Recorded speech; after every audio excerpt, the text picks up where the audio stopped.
నేల నేర్పించిన విలువలు ఇవి. వీటి కోసం మేము నిలబడే ఉన్నాం.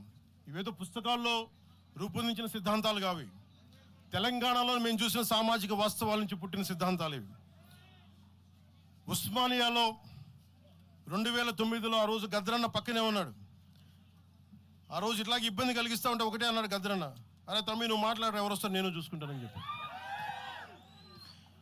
ఒకటే చెప్తా ఉన్నాను, ప్రాంతీయ తెలంగాణ ఆవిర్భావాన్ని, తెలంగాణ రాష్ట్ర ప్రయోజనాల్ని, తెలంగాణ రాష్ట్రాన్ని ఏ రోజు కూడా జనసేన అగౌరవపరచలేదు. గుండెల్లో పెట్టుకుంటుంది జనసేన. అలాగే ప్రాంతీయతను మేము గౌరవిస్తాం. అదే ప్రాంతీయత పేరుతోటి జాతీయవాదాన్ని బలహీనపరిస్తే జనసేన ఎప్పటికీ అంగీకరించదు. మేము దానికోసం కొట్లాడతాం, నిలబడతాం. ఇది మీరు ఇలా మాట్లాడితే రేపు పొద్దున ఎక్కడ దాకా పోతాయంటే,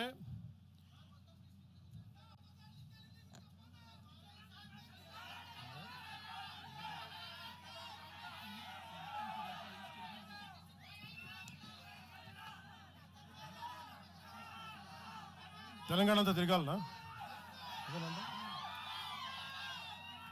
2008-9లో తెలంగాణ అంతా తిరిగినోడిని. మీరు నన్ను రమ్మని చెప్పండి, ఎందుకు నన్ను నేనే చెప్తాను. కాకపోతే నేను వస్తే నాకు భయాలు లేవు. గొడవలు పెట్టడానికైతే నేను రాను, సమస్యలు పోరాటానికి అయితే నేను వస్తాను. మీరు చెప్పండి ఎక్కడికి రమ్మంటారో అక్కడికి వస్తాను నేను.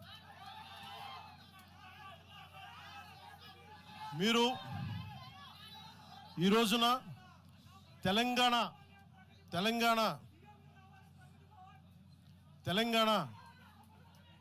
తెలంగాణకి సంబంధించి ఈ నాయకులు మాట్లాడే విధానంగా చూస్తే, ఆంధ్రప్రదేశ్లో ఉన్న తెలంగాణ ఐఏఎస్లు కానీ, ఐపీఎస్లు కానీ, ప్రజలు కానీ, తాడేపల్లిగూడెంలో ఈ మధ్యన తెలంగాణ డ్రైవర్లు పాపం ఇబ్బంది పడతా ఉంటే జనసేన ఎమ్మెల్యేనే కూర్చోబెట్టి అందరికీ ఆదుకున్నారు ఆయన. మీరు ఇలాంటి ప్రాంతీయతల మీద కనుక తీసుకొస్తే భారతదేశం సుస్థిరత చాలా దెబ్బతింటుంది. ప్రతిసారి మీరు ప్రాంతీయతలు తీసుకొని వీళ్ళు ఆంధ్ర వాళ్ళు, వీళ్ళు తెలంగాణ వాళ్ళు, వీళ్ళు మరాఠా వాళ్ళు, వీళ్ళు కూర్చోబెట్టి తమిళలో అంటే భారతదేశం అంతరంగిక భద్రత దెబ్బతింటుంది. మీరు ఇలాంటి మాటలు మాట్లాడితే భారతదేశం ఉగ్రవాదం కంటే కూడా ఇది చాలా డేంజరస్. కూర్చోబెట్టి ఎక్కడ దాకా మాట్లాడాలి, ప్రాంతీయత గురించి చాలా చాలా జాగ్రత్తగా ఉండాలి. ఇలాగే మీరు కూర్చోబెట్టి మాట్లాడితే మటుకు ఆఫీసర్లు ఎవరు పనిచేయలేరు. ఇక్కడున్న జర్నలిస్టులు అడగండి, ఒక్కొక్కరు ఏ ప్రాంతాల నుంచి వచ్చారు, ఎంతమంది ఆంధ్ర వాళ్ళు, ఎంతమంది తెలుగు వాళ్ళు, ఎంతమంది పత్రికాధిపతులు ఆంధ్ర వాళ్ళు, ఎంతమంది పత్రికాధిపతులు తెలంగాణ వాళ్ళు, ఎంతమంది పత్రికాధిపతులు వేరే రాష్ట్రాల నుంచి వచ్చారు. మీరు మాట్లాడిన ఒకసారి. ఇలా మాట్లాడాలంటే ప్రతిదీ మాట్లాడతాం, కానీ ఎటులతో దేశం? ఎంతకాలం భయపడతారు? ఎంతకాలం విచక్షణ, ఎంతకాలంతో విభజిస్తారు మీరు? తెలంగాణను వ్యతిరేకించింది ఎవరు? సిపిఎం వ్యతిరేకించింది. సిపిఎం గురించి మీరు ఎందుకు మాట్లాడరు? ఎంఐఎం వ్యతిరేకించింది తెలంగాణ విభజన, వాళ్ళు ఎందుకు మాట్లాడరు? నోరు తెరవని జనసేన గురించి మీరు టార్గెట్ చేస్తారు. మేము భయపడతామన్నా? నేను పార్టీ పెట్టాను అంటే చచ్చిపోవడానికి సిద్ధపడే పార్టీ పెట్టాం. ఒక కాంగ్రెస్ నాయకుడు ఐ లవ్ పాకిస్తాన్ డిబేట్లో మాట్లాడే ఒక కాంగ్రెస్ నాయకుడు ఈరోజు మీడియా ముందుకు తీసుకొచ్చి పవన్ కళ్యాణ్ ప్రెస్ మీట్ పెడితే పీస్ అండ్ హార్మనీ దెబ్బతింటుందని కామెంట్ చేస్తూ ఉన్నారు. మనల్ని ఎవరు ఆపేది? అంటే వీళ్ళందరికీ ఐ లవ్ పాకిస్తాన్ అంటే వీళ్ళకి అసలు లోపటి నుంచి మొత్తం కదులుతూ ఉంటాయి అందరికీ. అంటే ప్రెస్ మీట్ పెడితే పీస్ అండ్ హార్మనీ, మీరు ఐ లవ్ పాకిస్తాన్ అంటే it's okay. when I want to do a press addressing, then it's an issue for you. Law and order issue అది. పెహల్గామ్లో ఇంతమంది ఉగ్రవాదులు చంపేస్తే ఈ సోకాల్ కాంగ్రెస్ నాయకుడు ఎందుకయ్యా మాట్లాడలా? ఎందుకు మీరు నోరు మెదపలా?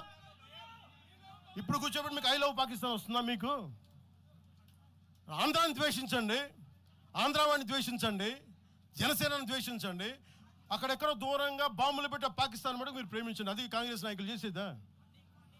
ఎక్కడ మాట్లాడతారు? ఎక్కడ ఆపుతారు? ఇది విభజన స్టార్ట్ అయితే ఒకసారి మెంటల్గా స్టార్ట్ అయితే ఎక్కడ ఆగుద్ది? ఇది ఎట్టుపోద్ది? తిరిగి గడియల పాలన పట్టుకొస్తారా మళ్ళీ మీరు? తిరిగి దొర మీ కాలు మొక్తాను దొర అని చెప్పాలా? మళ్ళీ అలాంటి పాలన పట్టుకొస్తారా మీరు? ఒక్కసారి ఇక్కడ ఆంధ్ర పవన్ కళ్యాణ్ ఇవన్నీ జనసేనని కాదు, ఒకసారి భయపెట్టడం నాలాంటి వాడినే భయపెడితే ఇది అందుకు ఆపుతున్నా నేను, అందుకు ఆపుతున్నా. నా మీద దాడి చేస్తే నాకు భయాలు లేవు. కానీ పవన్ కళ్యాణ్ అనేవాడిని చూపించి ఇదే రాజశేఖర రెడ్డి గారు, ఇదే రాజశేఖర్ ఇలాగే రెచ్చగొట్టారు. నేను పాలిటిక్స్కి వచ్చేవాడిని కాదు. నేను ఇదే వైఎస్ రాజశేఖర రెడ్డి గారు 2005లోనో 2006లోనో